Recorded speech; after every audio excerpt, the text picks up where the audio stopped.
यात्रा पर हैं। आज सुबह उनके मुंबई निवास कासा ग्रैंड में गमगीन माहौल के बीच उन्हें राजकीय सम्मान के साथ अंतिम सलामी दी।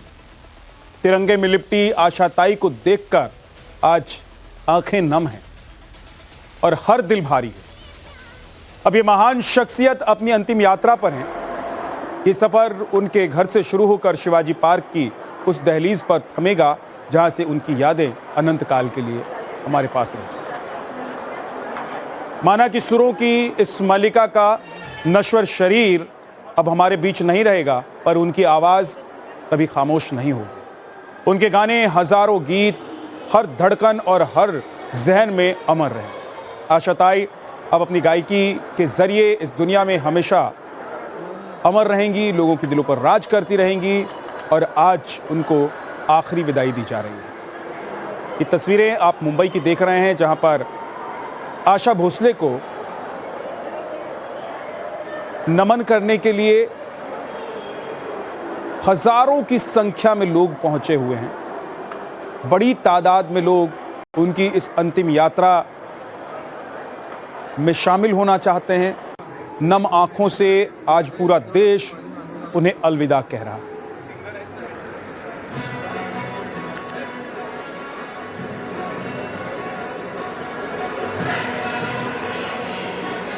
राकेश त्रिवेदी शिवाजी पार्क मुंबई से हमारे साथ जुड़ गए। अतुल सिंह आशा भोसले जी के घर से हमारे साथ जुड़े हैं। राकेश, क्या इस वक्त वहां की तस्वीर है, क्या चल रहा है? क्या अब अंतिम यात्रा पर आशाताई का जो पार्थिव शरीर है वो निकल चुका है?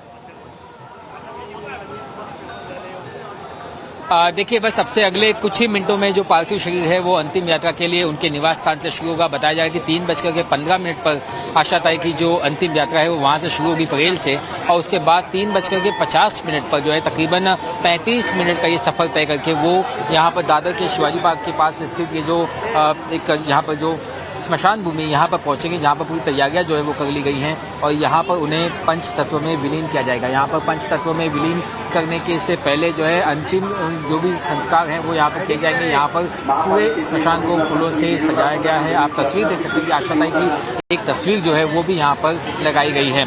सुगों की दुनिया आज शोक में डूबी हुई है, क्योंकि एक ऐसी आवाज़ अविद्या जो कभी थमती नहीं थी आज वो खामोश हो गई है। नम आंखों और भारी दिल के साथ आज हर कोई उन्हें याद कर रहा है, भारत की एक महान गायिका पद्म विभूषण से सम्मानित आशाताई भोसले को। महाराष्ट्र में सांगली में जन्मी थी आशा भोसले। पिता जो है वो महान शास्त्रीय गायक दीनानाथ मंगेशकर तो थे ही, लेकिन उनकी बहन स्वर कोकिला थी लता मंगेशकर। लेकिन इन सबके बीच में उन्हें अपनी अलग पहचान बनाना आसान नहीं था, लेकिन उनकी मेहनत का ही नतीजा था कि दुनिया ने भी उन्हें सिर माथे पर बिठाया। उन्होंने कम उम्र में शादी की, जीवन के उतार चढ़ाव देखे और फिर अकेले अपने दम पर खड़े होकर आशा जी ने दुनिया को दिखाया कि असली कलाकार वही होता है जो हर हाल में अपनी पहचान बना ले। अगर उनके करियर की बात करूं तो ये सिर्फ एक सफर नहीं बल्कि एक आप कह सकते हैं कि ये पूरा युग था। उन्होंने 20 से अधिक भाषाओं में हजारों गीत गाए और हर बार कुछ नया, कुछ अलग दिया। कभी शास्त्रीय संगीत में ढली, कभी रोमांस में घुली, तो कभी मस्ती और जोश से भरपूर आवाज बनी। पिया तू अब तो आजा, दम मारो दम, चुरा लिया है तुमने, ये सिर्फ गाने नहीं, ये यादें हैं, एहसास हैं जो हर पीढ़ी के साथ जिंदा रहेंगे। संगीतकार आर.डी. बर्मन के साथ उनकी जोड़ी ने हिंदी फिल्म संगीत को एक नया रंग दिया, एक नई पहचान दी। उनकी आवाज़ में वो जादू था जो हर शब्द को दिलों तक पहुंचा देता था। लेकिन आज वो नहीं है। आज वही आवाज़ जो कभी थमती नहीं थी हमेशा के लिए शांत हो गई है। जी, आज सिर्फ एक कलाकार नहीं गया है, बल्कि आज एक बार आपको रोक रहा हूं अभी कुछ देर के लिए। अतुल हमारे सहयोगी मौजूद हैं आशाताई के घर पर और वहां की तस्वीरें इस वक्त हमारे सामने हैं, लाइव तस्वीरें हैं। अतुल, क्या देख पा रहे हैं आप?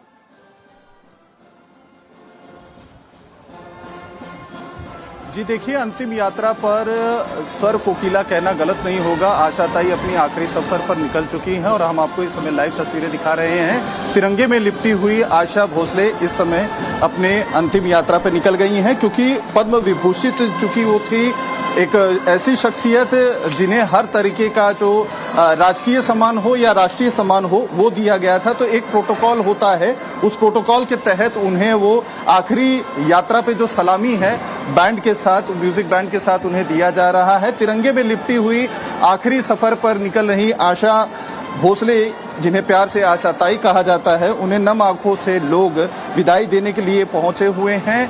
न सिर्फ बड़ी सेलिब्रिटीज, राजनीतिक हस्तियां, बल्कि हम सुबह से देख रहे हैं जिस बिल्डिंग में वो रहा करती हैं उसके बाहर सड़कों पर बड़ी संख्या में जो लोग हैं वो अंतिम दर्शन करने के लिए पहुंचे हैं। हाथों में किसी के जो है फूल है, कोई जो है अलग अलग तरीकों से अपनी श्रद्धांजलि अर्पित करने के लिए यहाँ पर पहुंचा है। हमने देखा उप मुख्यमंत्री एकनाथ शिंदे यहाँ पर पहुंचे थे, कई बड़ी हस्तियां जो है बॉलीवुड से यहाँ पर पहुंची थी, तब्बू यहाँ पर आई थी, रितेश देशमुख यहाँ पर आए थे, विवेक ओबरॉय पहुंचे हुए थे, उद्धव ठाकरे अपने पूरे परिवार के साथ आए थे। चाहे राजनीतिक हो, चाहे फिल्म इंडस्ट्री से रिलेटेड हो, हर कोई बड़ी हस्ती यहाँ पर इस समय पहुंची हुई थी और सभी ने नम आंखों से आखिरी विदाई दी है। और अब अंतिम जो यात्रा है उनके पंचतत्व में विलीन होने की, जहां पर उनको मुखाग्नि दी जाएगी मुंबई के दादर स्थित शिवाजी पार्क पर, वहां के लिए वो रवाना हो रही हैं। उनकी जो शव यात्रा के लिए जो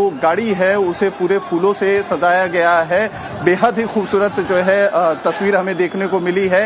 एक उनकी जो हाल फिलहाल में तस्वीर ली गई थी मराठी लुक में, उन्होंने जो मराठी एक वेशभूषा के लिए सबसे ज्यादा प्रख्यात उनकी नथ होती है, वो नथ पहने हुए उन्होंने एक फोटो खिंचवाई थी जिसे इस अंतिम यात्रा में लगाया गया है एक बड़े से पोस्टर में। और उसी पर उनकी अंतिम यात्रा निकलेगी। उनके परिवार के साथ साथ उनके बेटे, उनकी बहू, उनकी पोती पोते, साथ साथ बेहद जो करीबी लोग हैं वो यहाँ पर जो है उस शव यात्रा में निकल रहे हैं। और उनके साथ साथ करीबन ये 5 किलोमीटर का जो ये रास्ता है, लोग पैदल ही सही जो है अपने अपने तरीकों से उनकी इस आखिरी जो है यात्रा में शामिल होने के लिए पहुंच रहे हैं।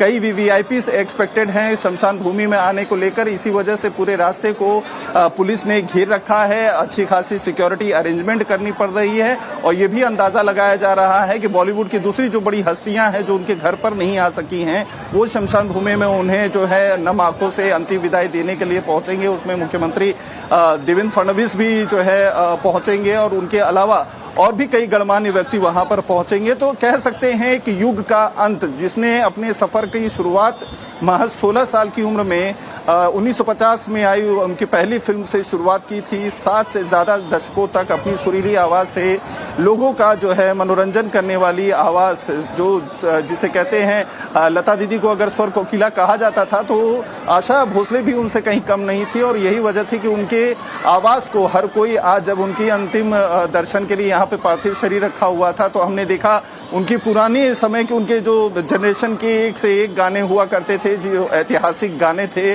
वो बजाए जा रहे थे यादों के तौर पर। और जो कोई भी उनके अंतिम दर्शन के लिए घर पर आ रहा था, हर किसी की आंखें नम हो जा रही थी, क्योंकि ये शख्सियत ही इस तरह की थी कि हर किसी को माँ का प्यार मिलता था, माँ का अपनापन मिलता था, हर किसी को अपने परिवार की तरह समझती थी, चाहे वो किसी भी उम्र का हो, छोटी उम्र से लेकर बड़े उम्र तक के लोगों के लिए वो हमेशा से ही एक माँ के हैसियत से ही उन्होंने जो है व्यवहार किया।